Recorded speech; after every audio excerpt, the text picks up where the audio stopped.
네, 자, 두 번째 시간. 자, 최근 9페이지 생명현상의 특성 9번 문제부터 시작할게요. 네, 이것도 마찬가지 제가 개념 설명을 조금 드리고 진행하겠습니다. 자, 이 파트는 쉬워요. 어려운 건 없죠. 근데 다만 여러분들이 제 개인적인 생각으로는 제가 다음에 알려드리는 7가지를 꼭 외우셨으면 좋겠어요. 물론 안 외워도 충분히 풀 수 있는 문제도 많고 그렇게 어려운 파트가 아니기 때문에 쉽게 해결이 가능하겠지만 제가 늘 이제 염두에 두는 게 이런 거예요. 여러분들이 실제로 시험장 갔을 때는 긴장하고 아무래도 시험이다 보니까 되게 떨려요. 그죠? 저도 그랬거든요. 떨리다 보니까 내가 이때까지 공부했던 어떤 능력치를 제대로 발휘를 못할 때가 많아요. 그러니까 이런 거죠. 내가 그렇게 쉽다고 생각하고 별 문제 없이 풀었던 문제들이 막상 시험장 가서 이거 뭐였지? 잠깐만, 이런다고요. 뭔 말인지 알죠? 이게 오히려 시간을 잡아먹는 거예요. 왜냐면 차라리 모르는 거였으면 아이씨 뭐야 하고 넘어가 버릴 텐데 내가 조금이라도 알고 내가 충분히 예전에 공부할 때 연습할 때 알던 내용인데 거기 그 자리에서 헷갈리면은 진짜 쉽게 넘어가기 힘들어요. 손 떼기 힘들어. 원래라면 이제 내가 조금이라도 모르면 그냥 넘어가 버린 다음에 나중에 다 풀고 돌아봐서만 보는 게 훨씬 더 좋은 방법인데 사람이 그렇지 않다고요. 그죠? 그러다 보니까 지금 설명해드리는 이 7가지에 대한 것도 웬만하면 외워가지고 시험장에서 기계처럼 나오도록 해야 돼요. 아시겠죠? 자, 갑니다.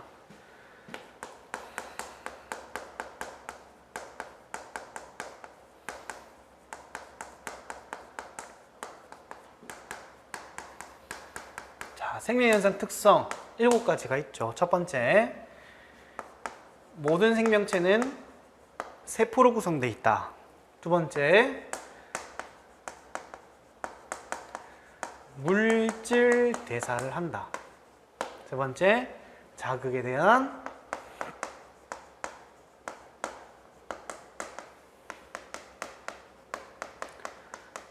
반응을 한다. 그 다음에 네 번째,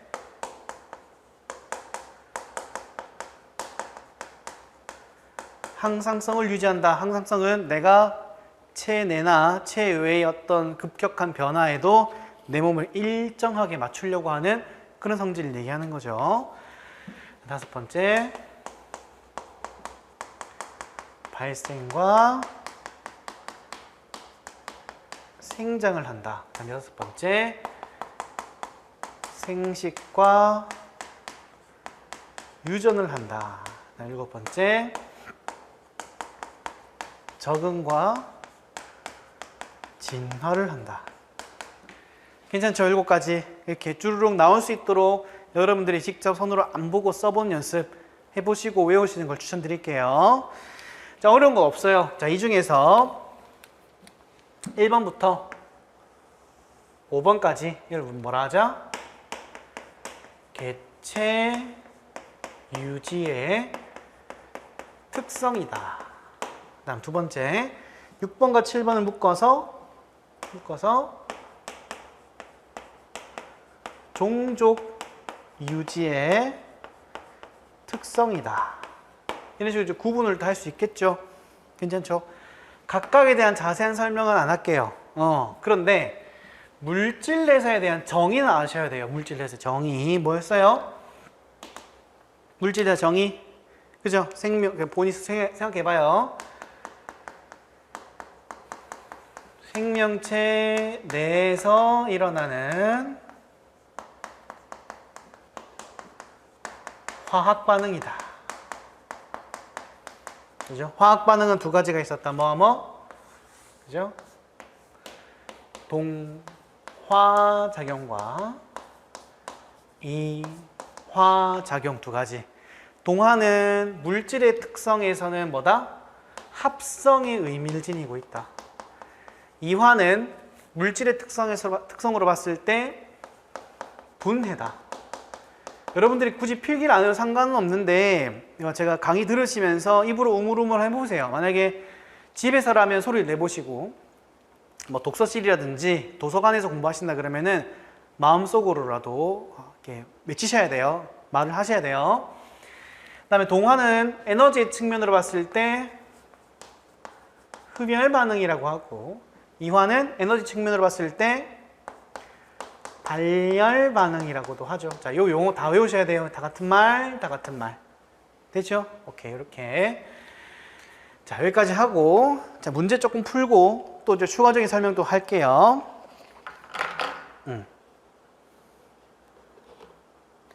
자, 갑니다. 9번. 다음은 독성 물질을 만들어내는 유럽 토끼풀에 대한 설명이다. 자, 토끼풀이 만드는 독성 물질은 자신을 보호하는 데 도움이 되지만 낮은 온도에서는 자신의 세포를 손상시킨대요. 유럽 대륙에서는 1월 평균 기온이 동쪽으로 갈수록 낮아진대요. 오케이. 기억. 독성 물질을 축적하는 토끼풀의 비율도 동쪽으로 갈수록 감소하는 경향이 있다. 아까 위에 보니까 낮은 온도에서는 자기의 독성이 자신을 공격을 해버린대. 그러니까 추운 지역으로 갈수록 자신 몸속에 독성 물질을 축적하는 비율이 떨어지더라. 추운 지역으로 갈수록. 뭐예요? 그렇죠. 적응과 진화에 대한 설명인 거죠. 자, 봅시다. 1번, 효모는 출합법으로 자신과 닮은 개체를 만든다. 이거 뭐예요? 그렇죠. 생식과 유전 얘기하는 거죠. 자, 효모의 출합법, 몸의 일부가 떨어져 나가면서 자손을 만드는 무성생식의 한 가지죠. 2번, 사막에 서식하는 선인장 잎은 가시로 변하였다. 오케이. 이게 정답이겠네요. 적응과 진화. 3번, 어머니가 정록생명이면 아들도 정록생명이다. 마찬가지 유전에 대한 설명인 거죠. 4번, 반딧불이는 체내 화학에너지를 이용하여 빛을 만들어낸다. 자, 에너지를 이용해서 빛을 만들어낸다. 이건 물질내사의 일부네요. 5번, 민들레의 종자는 발아하여 뿌리, 줄기, 잎을 가진 개체가 된다. 이게 뭐예요? 발생과 생장에 대한 설명이겠네요. 됐죠? 자, 여기서 이제 한 가지 더 짚고 넘어가자고 한다면, 효모는 출합법을 통해서 자신과 똑같은 개체를 만들죠. 이거 말고도 많은 다른 무성생식법이 있어요. 자, 첫 번째, 방금 얘기했던 출합법, 몸의 일부가 떨어져 나가는 거. 그 다음에 이분법 또는 다른 말로 분열법이라고도 해요. 몸이 두 개로 뚝 떨어지는 현상이죠. 우리가 알고 있는 일반적인 세균은 두 개로 갈라진다. 그 다음 세 번째, 포자법. 이거는 씨앗을 만드는 게 아니라 일종의 씨앗과 유사한 걸 하나 만드는 건데 이것도 무성생식이에요. 네 번째, 영양생식법.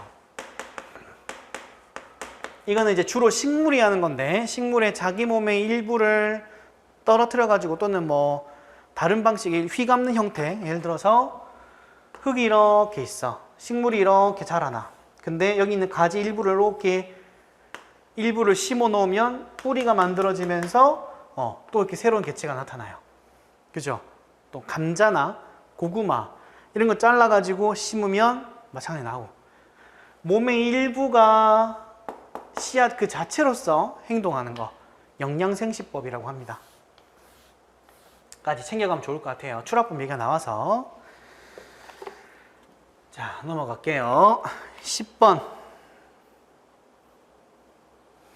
다음은 건조한 지역에 사는 선인장과 캥거루쥐에 대한 설명이다. 선인장이 가시는 잎이 변형된 것이다. 이거 뭐예요? 적응과 진화.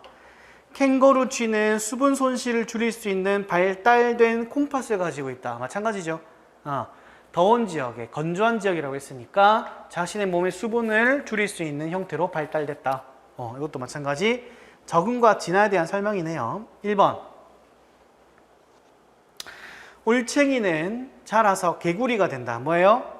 발생과 생장 얘기하는 거죠. 2번, 미모사 잎을 건드리면 잎이 오므라든다. 이거 뭐예요? 자극에 대한 반응.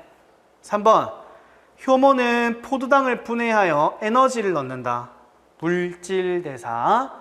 그 다음에 4번, 핀치새는 먹이의 종류에 따라 부리 모양이 달라진다. 아까 우리 다윈 핀치 얘기했었죠. 이게 뭐예요?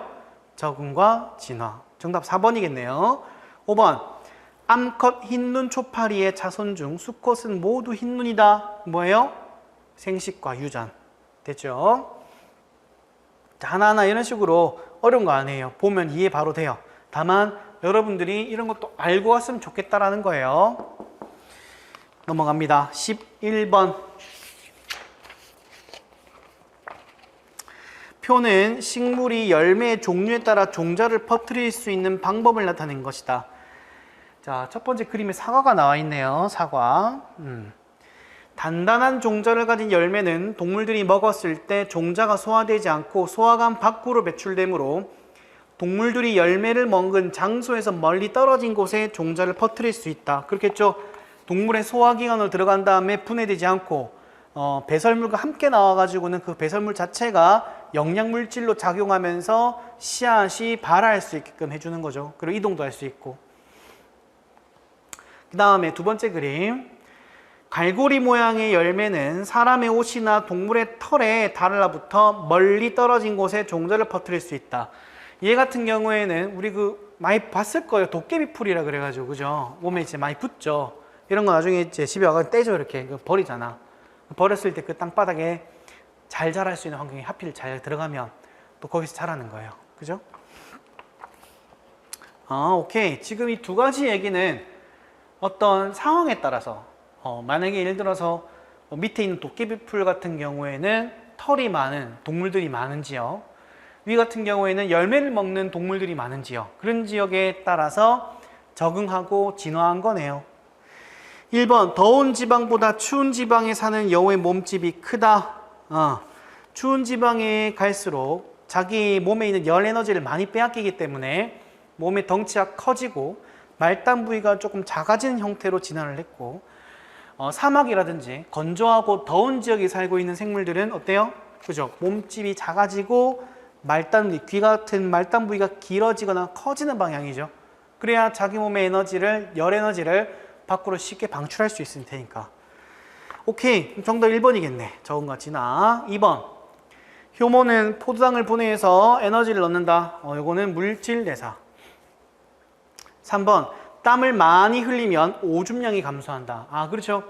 원래는 오줌으로써 나가야 될 물이 내 몸속에 일정이 있어야 되는데 얘가 나가면서 내 몸에 물을 유지하기 위해서 오줌량 감소해버리는 거죠. 항상성 유지. 4번. 어머니가 생맹이면 아들도 생맹이다. 생식과 유전. 5번. 올챙이가 자라서 개구리가 된다. 발생과 생장. 넘어갑니다. 12번. 다음은 식충식물인 네펜데스에 대한 설명이다. 네펜데스는 자라면서 폭충낭에 무늬가 생기고 뚜껑이 열린다. 포충낭의 입구에는 꿀샘이 있고 미끄럽기 때문에 곤충들은 포충낭으로 유인되어 쉽게 빠진다. 그 후에 네펜데스는 포충낭에 있는 소화액으로 곤충을 분해하여 영양분을 흡수한다. 우리가 흔히 아는 식충식물이라 부르죠. 식물인데 곤충들을 먹을 수 있는, 그래서 소화액으로 곤충을 분해한다 라고 했으니까 뭐예요? 물질 내사 얘기하는 거네. 1번. 파리지옥의 잎에 벌레가 앉으면 잎이 접힌다. 자, 물론 이제 똑같은 포충식물이지만 얘 같은 경우에는 잎에 앉음으로써 순간적으로 탁 닫혀요. 뭐예요? 자극에 대한 반응이겠네. 2번. 효모는 출하법으로 자신과 닮은 개체를 만든다.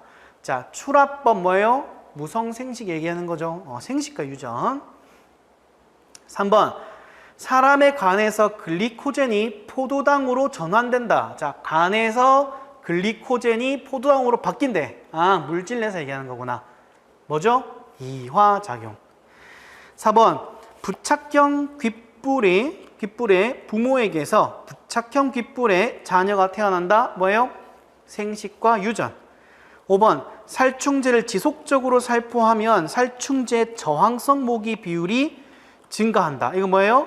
적응과 진화. 됐죠? 정답은 3번 되겠습니다. 오케이. 넘어가고 13번. 사막에 사는 낙타에 대한 설명이다. 낙타는 기역, 콧구멍을 자유롭게 열고 닫을 수 있으며 눈썹이 길어 모래먼지가 많은 환경에서 살기에 적합하다. 적응과 진화한 거네요. 자, 또한 며칠 동안 음식물을 섭취하지 못하더라도 등에 있는 혹의 지방을 분해하여 물과 에너지를 넣는다. 아, 뭐예요? 물질 대사. 정답은 2번. 쉽죠? 해석하면 금방이에요. 14번. 모기와 관련된 설명이다. 가.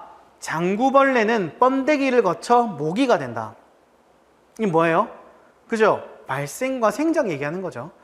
살충제를 살포한 후 살충제에 저항성을 갖는 모기가 증가하였다. 뭐예요? 적응과 진화. 정답은 2번 되겠습니다. 2번. 15번. 자, 생명현상의 특성을 구분하여 나타낸 것이다. 자, A와 B로 구분을 했네요.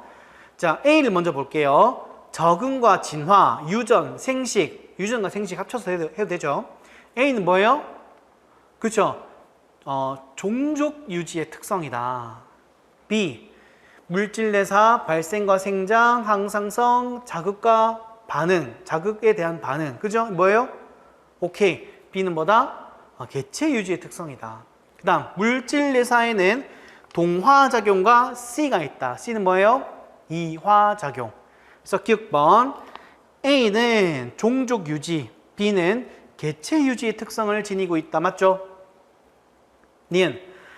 분열을 통한 집신벌레 개체수 증가는 생식에 해당한다. 그죠? 집신벌레가 분열법 또는 이분법이라고 하는 무성생식을 통해 가지고 자신의 몸을 더 만들어내. 그럼 뭐예요?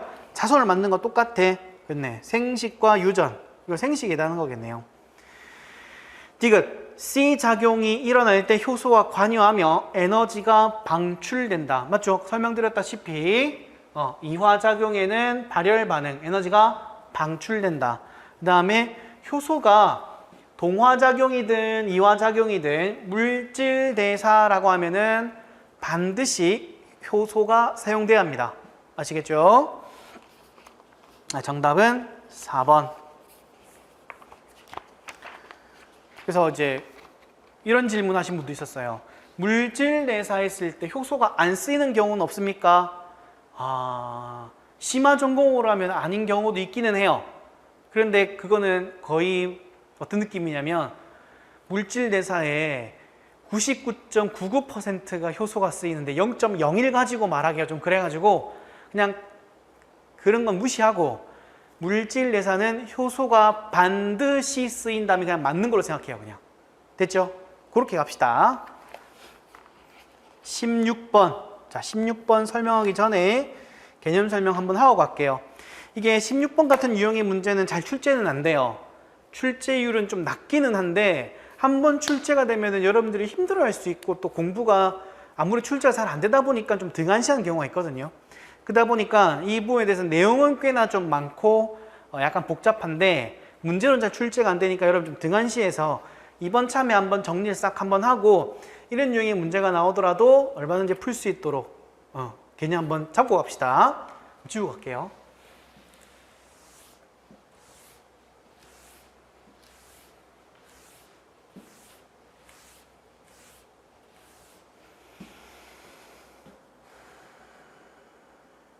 자, 이 그림 가지고 갈게요. 그림이 잘 그려져 있으니까. 자, 하나씩 봅시다. 자, 여기에 14CO2라고 적혀 있죠. 이건 뭐예요? 방사성 동위원소.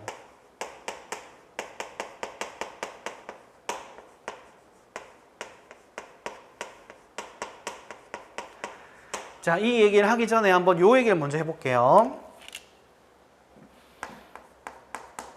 물질 대사 중에서 우리가 가장 대표적인 예가 바로 세포호흡과 광합성이에요. 한번 적어볼게요.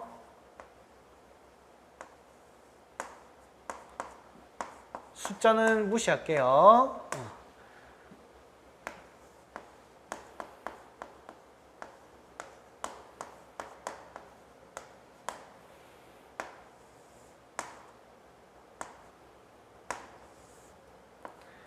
자, 다음에 화학식을 적어봤어요. 자, 여기에서 방사성 동위원소는 탄소에다가 집어넣어요. 원래는 이제 12가 정상적인 어떤 형태의 탄소라고 치면은 여기 탄소에다가 14라고 하는 독특한 형태의 어떤 처리를 합니다. 이걸 우리가 방사성 동위원소라고 하죠. 이 친구가 물과 합성돼서 다음과 같은 물질을 만들 거야. 이 물질의 이름을 우리가 뭐라 하자? 포도당이라고 해요. 다 알고 있죠? 오케이. 그때 14는 탄소가 여기밖에 없기 때문에 여기서 표지가 될 거예요. 그렇겠죠? 이러한 현상을 우리가 뭐라고 하자? 에너지. 특히 어떤 에너지? 빛 에너지가 흡수되면서 합성된다라고 해서 우리가 광합성이라고 불렀어요. 빛에 의한 합성작용이다. 광합성. 괜찮죠? 오케이. 자, 이런 식으로 만드는 과정에서 산소는 일종의 부산물로 나오는 거예요. 부산물. 오케이. 반대 과정 봅시다. 반대 과정. 큰 물질이 산소에 의해서 떨어져 나가는 거예요. 분해가 되는 거네. 그죠? 이걸 우리가 이 과정에서 에너지가 방출되어 나올 거야. 이때 방출될 때 이러한 과정을 우리는 세포호흡이라고 불렀고, 방출된 에너지가 두 가지 형태로 나왔다. 두 가지 형태. 첫 번째는 열 에너지 형태로 나오고, 우리 몸에서 체온 유지의 어떤 기능을 담당했다. 열 에너지. 하나 에너지는 어디로 가요? 그쵸? 우리가 ADP라고 하는 물질이 ATP라는 물질이 될 때 그때 그 에너지가 들어가죠. 맞죠? 그래서 우리가 이런 얘기 하잖아요. 세포호흡을 통해 방출된 에너지는 열 에너지와 ATP를 생성한다. 그럼 맞는 말이에요. 어려운 거 없죠? 그때 ATP는 우리 몸 곳곳으로 가가지고는, 또는 자기 그 세포에서 ATP가 다시 ADP가 되는 과정에서 에너지가 방출되고, 그 방출된 에너지를 통해 가지고 각종 생명활동이 이용되더라. 자, 생명활동이라고 하면은 여러 가지가 있겠죠. 근육운동도 있고, 말할 때도 에너지 쓰고, 뿐만 아니라 사람은 그렇지 않겠지만 전기 또는 빛 이런 것도 생산할 수 있겠죠. 이해됐죠? 그런 식으로 생명활동에 이용된 에너지는 ATP로부터 방출된 에너지다 라고 설명을 해요. 자, 여기서 하나 더 짚고 갑시다. 여러분들이 많이 질문했고 많이 조금 헷갈려했던 어떤 내용인데, 잘 봐요. 광합성 과정은 합성하는 과정이고, 에너지가 들어왔어. 흡열 반응이면서 합성이 와. 뭐라 그래요? 동화작용이라 그래. 어려운 거 없죠? 광합성 과정은 동화작용이야. 맞는 말. 그 다음에 포도당과 산소가 결합해가지고는 이 두 가지 물질로 분해되는 과정, 에너지가 방출되는 과정, 발열과 분해. 이걸 뭐라 하자? 이화작용이라 그래. 이화작용. 제가 개념 강의 때도 한번 강조를 했었지만 그래도 한 번 더 얘기하고 갈게요. 열 에너지도 나오면서 동시에 ATP를 합성하는데 에너지를 또 써. 그때 ADP와 ATP 중에 누가 더 큰 물질이에요? 그죠? 여기에 있는 ATP가 더 커. 큰 대자. 괜찮죠? ADP가 더 작아. 작을 소자. 괜찮죠? 그럼 작은 물질이 큰 물질이 되면서 에너지가 들어갔네. 그죠? 그럼 에너지가 들어간, 제가 보라색으로 표현해 볼게. 제가 방금 화살표 친 거. 이 과정에서는 에너지가 들어오면서 작은 물질이 큰 물질 되었으니까 뭐라 해요? 합성했다고 부를 수 있겠네. 따라서 뭐라고 해요? 그렇죠? 동화작용이야. 그죠? 여기서 많이 질문을 해요. 야, 이 선생아, 네가 세포호흡 과정에서는 이화작용이라며. 근데 세포호흡 과정에 생성되는 물질은 ATP라며. 네, ATP면 이화 과정을 통해서 만들어지는 이 세포호흡 과정에 만들어진 ATP는 ADP로부터 만들어지면은 작은 물질, 큰 물질 있으니까 이건 동화라고 해야지. 이게 이제 바라보는 관점이 다른 거예요. 봐봐요. 세포호흡은 기준점이 얘예요. 얘. 기준점이 얘예요. 그럼 얘가 이걸로 바뀌었네. 이화 이렇게 설명하는 거예요. 그래서 지금 방금 보라색으로 표현한 거 있죠. 이거는 기준점이 얘예요. ADP야. ADP가 ATP가 되었어. 이건 동화예요. 그냥 기준점이 다른 거예요. 괜찮죠? 나중에 여러분 문제 풀 때 어디를 기준점으로 물어봤는지, 어디를 기준점으로 설명하고 있는지를 잘 봐야 돼요. 아시겠죠? 그에 따라서 이화가 될 수도 있고 동화가 될 수도 있다라는 점 꼭 체크하고 갑시다. 아시겠죠? 그럼 다시 헷갈릴 일이 없겠죠? 오케이. 자, 그러니까 여기까지 하고 돌아와서 자, 14CO2를 집어넣고 빛을 넣어줬대. 괜찮죠? 화성 토양에다가 뭐가 있는지는 모르겠는데 여기에는 아마 지구에서 살고 있는 생명체랑 똑같은 형태의 물질 대사를 한다라고 생각을 하고 들어간 거예요. 물론 모르지. 화성에는 또 화성 나름대로의 환경이 다르기 때문에 화성에서의 어떤 생명체는 다른 방식으로 물질 대사를 할 수도 있어요. 사실 몰라. 가본 적도 없거든. 물론 기계는 간 적이 있어요. 최근에 갔던 게 퍼시비어런스호. 최근에 갔던 거는 다 기계를 보내는 거죠. 기계. 거의 탐사기. 탐사기기가 가가지고는 흙을 파고 뭐 그 주변 돌을 조사하고 하는 거예요. 근데 실제로 사람이 간 적은 없잖아. 그죠? 그러다 보니까 화성 토양에 생명체 있는지 없는지 너무 궁금한 거야. 그래서 화성 토양에 생명체 있는지 없는지 알아보려면 화성인 어떤 환경인지는 잘 모르겠지만 지구랑 똑같다고 생각을 하자. 그래야 실험이 가능해지니까. 그래서 나온 게 바로 전제 조건이에요. 전제 조건. 이게 뭐냐? 화성에 살고 있는 생명체와 지구에 살고 있는 생명체가 모두 뭐 할 것이다? 동일한 형태의 물질 대사를 할 것이다 라고 생각하고 들어간 거야. 그러면 이산화탄소를 집어넣고 빛 에너지를 집어넣었으니까 이 둘이 화성 토양 속에 있는 어떤 생명체가 존재한다고 하면 뭐 할 것이다? 광합성을 하겠지. 그럼 광합성을 하고 나면 뭐가 만들어져요? 그렇죠. 포도당이 만들어져. 포도당이 생성될 때 포도당 같은 경우에는 기체가 아니기 때문에 여기 화성 토양 속에 머물러 있을 거야. 그래서 가열 장치를 통해 가지고는 얘를 뭐로 바꾼다? 기체화시키는 거야. 기화시키는 거야. 기화. 이렇게. 그럼 기화시키면 방사능 탐지기에 기체화된 포도당이 들어올 거고, 이게 만약에 실제로 존재한다면은 그 신호를 지구로 보낼 거야. 하지만 결과는 지구로 아무런 신호가 오지 않았어. 괜찮죠? 따라서 뭐다? 가하 실험은 광합성하는 생명체가 있는지를 알아보기 위한 실험이다.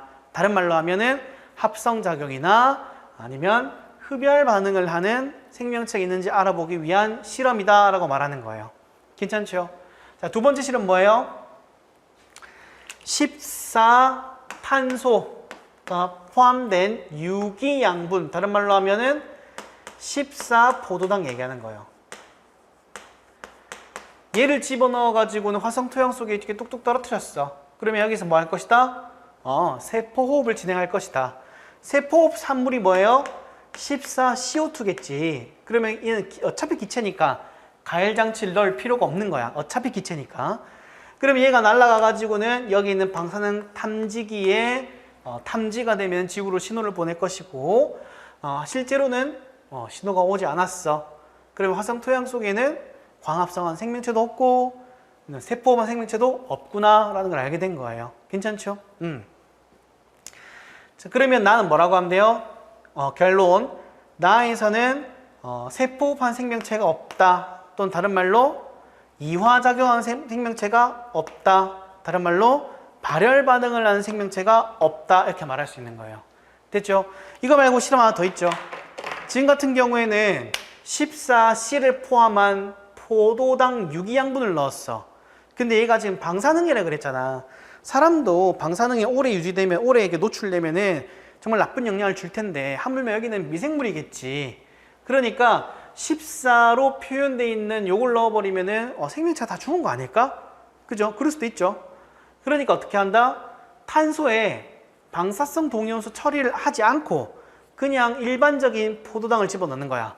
넣은 다음에 실제로 이 세포 과정을 이루게 되면은 포도당이 산소랑 결합하면서 떨어지겠죠. 그러면 산소의 양은 자꾸 줄어들 거고 이산화탄소의 양은 자꾸 증가할 거야. 그죠? 그러면 여기 이제 탐지기를 바꿔주는 거예요. 탐지기를 뭐로 바꾸냐? 방사능 탐지기를 없애버리고 기체 분석기를 달아요. 즉, 뭐 한다? 산소와 이산화탄소의 비율을 측정하는 기계를 달아 놓는 거예요. 제 말 이해됐죠? 그러면 산소가 점차 줄어들고 이산화탄소가 점차 증가한다면 생명체가 있다라는 걸 바로 인지할 수 있겠네요. 맞죠? 오케이. 그 세 가지 실험이다. 마찬가지 세 번째 실험도 세포만 생명체 있는지 없는지 그거 확인한 실험이었다. 됐나요? 이게 기본이에요. 자, 이게 기본이고 이걸 기초로 문제 풀어볼게요. 기억방. 간은 동화작용을 하는 생명체가 있는지 알아보기 위한 장치이다. 동화작용이라 그랬죠. 합성작용 맞네. 광합성하는 거 알아보기 위한 거였으니까. 니은 나의 방사능 탐지기는 14CO2 발생 여부를 확인하기 위한 장치이다. 자, 나 맞죠? 14CO2가 들어가면 인지한다 그랬었죠.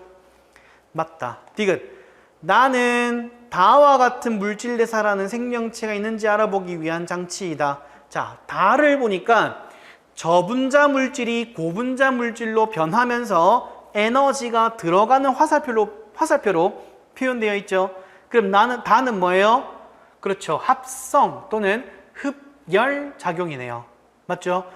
자, 합성 작용은 가와 나 중에서 가. 따라서 틀린 말.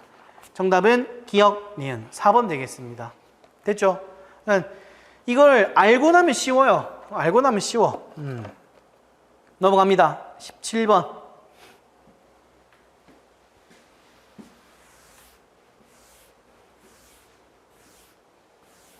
자, 17번도 설명이 좀 필요해요.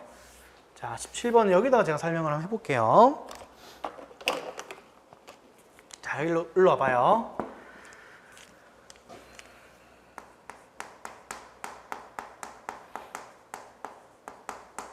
그렇죠. 지금 우리가 지금 전 세계가 난리가 나고 마스크를 쓰고 있는 이유 얘 때문인 거죠. 그죠? 좀 안 그래도 많이 줄었다고 또 하던데 뉴스에서는 또 최근에는 또 확진자가 좀 많이 늘어가지고 또 새로운 변이가 나타났다 뭐 이런 얘기가 또 떠들고 있더라고요. 그래서 마지막까지 뭐 4차 접종까지 맞아라고 하는 뉴스가 나오던데 아무튼 하루빨리 좀 끝났으면 좋겠습니다. 자, 그럼 바이러스에 대한 설명을 좀 해볼게요. 자, 여러분들 알다시피 첫 번째 구조 생겨 먹은 거 뭐예요? 그렇죠. 단백질 껍질 플러스 핵산이 포함되어 있다. 그때 핵산은 DNA일 수도 있고 또는 RNA일 수도 있다. 둘 중에 하나를 가지고 있는 게 특징이다. 두 번째, 얘가 바이러스는 분류가 되죠. 두 가지 형태로 분류가 돼요. 첫 번째, 숙주에 따라서 1, 2, 3. 그 다음에 핵산에 따라서 1, 2. 두 가지가 있죠. 숙주에 따라서는 세균의 감염을 주로 일으키는 세균성 바이러스. 두 번째, 식물의 감염을 일으키는 식물성 바이러스. 그 다음에 동물의 감염을 일으키는 동물성 바이러스. 됐고, 핵산에 따라서는 DNA를 가지고 있으면은 DNA 바이러스, RNA를 가지고 있으면은 RNA 바이러스라고 불러요. 자, 봐봐요. 박테리오파지가 지금 이제 내용이 나오는데, 박테리오파지는 대장균을 공격하기 때문에 세균성, 몸체 안에 DNA가 존재하기 때문에 DNA 바이러스. 괜찮죠? 그 다음, 지금 우리가 이게 난리가 난 게 코로나 바이러스죠. 코로나 바이러스는 사람에게 영향을 줬으니까 동물성 바이러스이면서 RNA를 가지고 있어요. 그래서 코로나 바이러스면 동물성이면서 RNA 바이러스다라고 말할 수 있어요. 됐죠? 세 번째, 특징. 특징이 시험에 제일 잘 나오죠. 거의 뭐 대부분 특징에서 시험이 나온다고 해도 과언이 아니죠. 항상 누구랑 많이 비교해요? 그쵸. 세균하고 많이 비교를 합니다. 나중에 저기 뒤에 방어작용 들어가기 전에 한 번 더 설명을 하겠지만 일단 한번 짚고 가볼게요. 얘는 생물적 특성과 무생물적 특성을 모두 가지고 있어. 자, 생물적 특성은 어떤 거 있어요? 오케이. 첫 번째, 숙주 내부로 들어갈 경우에, 숙주 내에 존재할 경우에는 뭐 할 수 있다? 물질 내사가 가능하다. 가능하다. 그럼 반대로 숙주 밖에서는, 숙주 외부에서는 뭐하다? 물질 내사 할 수 없다. 그래서 이런 표현을 씁니다. 바이러스는 숙주의 유무에 따라서 물질 내사 유무가 결정되기 때문에 스스로 또는 뭐 독립적으로 또 독자적으로 이런 표현을 써요.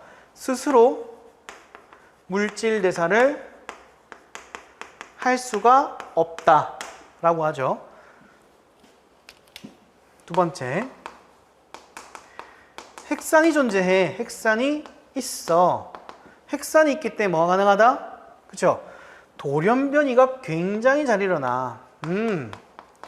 물론 사람이나 뭐 다른 생물체도 돌연변이 일어나는 건 마찬가지지만 바이러스가 훨씬 잘 일어나요. 뿐만 아니라 뭐 할 수 있다? 자손을 증식시킬 수 있다. 만들 수 있다. 그죠? 그 다음 무생물 특징은 세포 구조로 구성되어 있지 않다. 그러다 보니까 뭐 할 수 없다? 세포 분열이라든지 이런 표현을 쓸 수가 없다. 네. 세포 구조가 아니니까 세포란 표현 자체를 쓸 수가 없는 거예요. 됐죠? 그래서 지금 제가 설명드린 이 특징 요거 몇 개 안 되니까 꼭 외우시고 누구랑 비교한다? vs 세균과 많이 비교가 된다. 그럼 세균은 어떤 특징이 있는데 첫 번째, 물질 내사를 스스로 할 수 있어. 가능. 또한 뭐 갖고 있어? 핵산을 가지고 있어. 그래서 뭐 할 수 있다? 돌연변이도 일어나고 자손도 증식하고 다 할 수 있어. 괜찮죠? 그 다음 세균 같은 경우에는 요게 좀 특이한 점이긴 한데 일반적인 세포랑은 다르게 핵막은 없어요. 핵막은 없어요. 하지만 유전물질은 존재한다는 거예요. 핵막은 없어. 근데 유전물질은 존재해.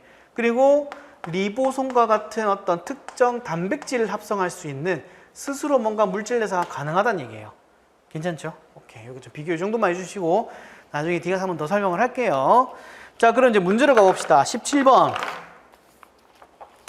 자, 그림 A가 B에서 증식하는 과정을 나타낸 것이다. A와 B는 각각 대장균과 박테리오파지 중에 하나다. 자, 그림을 확대해서 보면 자, 바이러스와 세균의 차이점 중에 하나 더 얘기하자면 크기 차이예요. 자, A가 박테리오파지, B가 대장균인데 A는 바이러스, B는 세균인 거죠. 그럼 A가 B보다 훨씬 작죠? 예. 대부분의 세균보다 바이러스가 작습니다. 그렇게 기억을 좀 해주세요. 바이러스 크기가 작구나. 자, 기억번. A는 세포 분열로 증식한다. 틀렸죠? 이런 말 쓸 수 없다 그랬어요. 니은. B는 대장균이다. 맞고. 디귿. A와 B는 모두 유전물질을 가지고 있다. 맞죠? 유전물질이라 하면 핵산 얘기하는 거죠. 둘 다 가지고 있어. 정답은 4번. 니은 디귿 되겠습니다. 다음에 18번. 그림 가와 나는 세균과 담배 모자이크 바이러스를 순서 없이 나타낸 것이다. 자, 일단 나를 보면은 뒤에 꼴이 달린 거 보여요? 그리고 내부에 뭔가 실처럼 돼 있고 점이 콕콕콕 찍혀 있죠. 요 얘기를 좀 잠깐 해보고 갈게요. 이게 사실 개인적으로는 여러분들이 그림이 조금 판단이 잘 안 된다 그러면은 이 그림을 좀 외우시는 것도 괜찮아요. 제가 표시를 해볼게요. 지금 굵은 선으로 이런 식으로 이게 막 돼 있는 거 보여요, 이거? 이렇게 돼 있는 거. 요게 핵산이에요. 이게 이제 본체 DNA죠. 본체. 다음에 중간중간에 점이 콕 박혀 있는 거 보이죠? 이걸 우리가 리보솜이라고 하고 얘는 단백질을 합성할 수 있어요. 단백질가 스스로 물질 내서 할 수 있는 어떤 원천이라고 보면 돼요. 네. 그 다음에 여기 보면은 이렇게 흰색으로 표현하는 거 안쪽에 이런 식으로 하나의 막이 있어요. 이걸 우리가 뭐라 하자? 세포막. 바깥쪽에 털 날린 부분이죠. 털. 제가 초록색으로 좀 한층 더 표현하고 있죠. 이걸 우리가 세포벽이라 그래요. 잠깐만. 일반적으로 식물세포에 세포벽이 있는 거 아니야? 네, 맞아요. 여기도 있어요. 아시겠죠? 그 다음에 마지막으로 이렇게 꼬리. 네, 이걸 편모라고 합니다. 편모. 자, 요게 일반적인 구조예요. 웬만하면 외우는 것도 추천드립니다. 네, 왜냐하면 보통 여기서 크게 안 벗어나요. 이걸 우리가 뭐라고 하냐? 세균의 구조라고 해도 되고요. 어떤 책에는 이거를 우리가 원핵생물이라고도 표현을 해요. 원핵생물이다. 그러다 보니까 뭐가 없어? 핵막이 없어. 아까 설명드렸었죠? 핵막이 없는 형태다. 오케이, 이게 세균이에요. 자, 그럼 가 그림 같은 경우에는 단백질과 핵산으로 구성되어 있는 담배 모자이크 바이러스다. 기억번.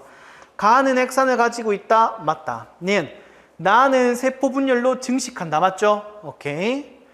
그 다음에 디귿. 가와 나는 모두 독자적으로 물질 대사를 할 수 있다. 나는 가능하지만 가는 불가능하다. 됐죠? 정답은 기억, 니은 3번 되겠습니다. 그 다음에 19번.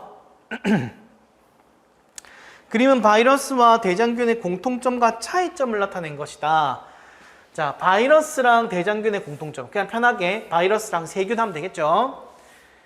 자, 기억본 볼게요. 세포 분열을 통해 증식한다 라고 되어 있대요. 자, 표현해 봅시다.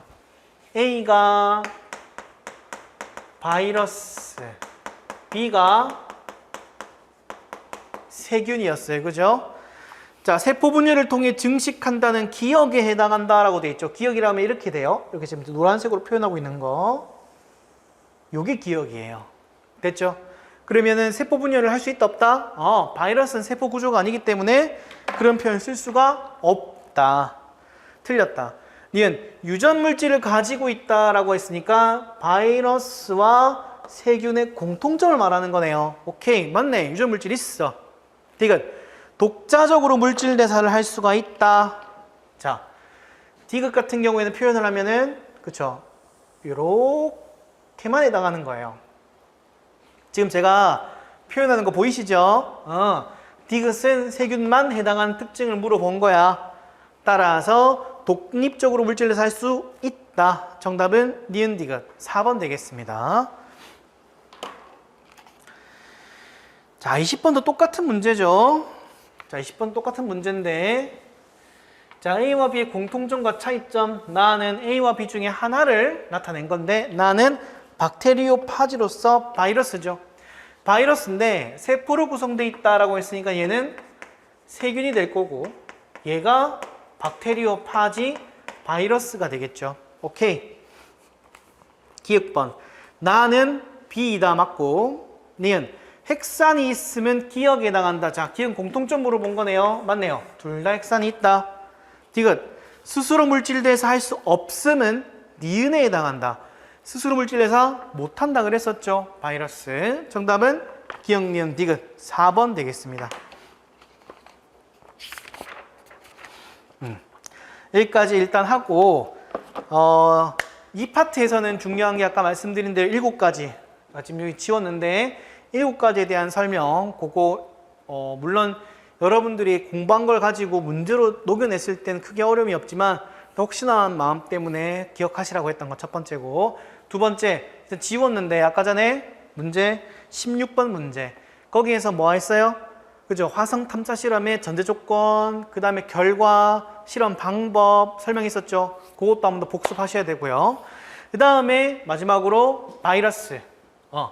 바이러스의 특징, 부조, 분류, 특징 이 세 가지 꼭 외우셔야 됩니다. 아직 특징 같은 경우에는 뒤에 방어작용 파트가 한 번 더 나와요. 그러니까 그때 또 한 복습할 수 있으니 충분히 공부를 해두시고 그때는 쉽게 맞춥시다. 됐죠? 여기까지 하고 좀 쉬었다가 그 다음에 21번부터 진행하겠습니다.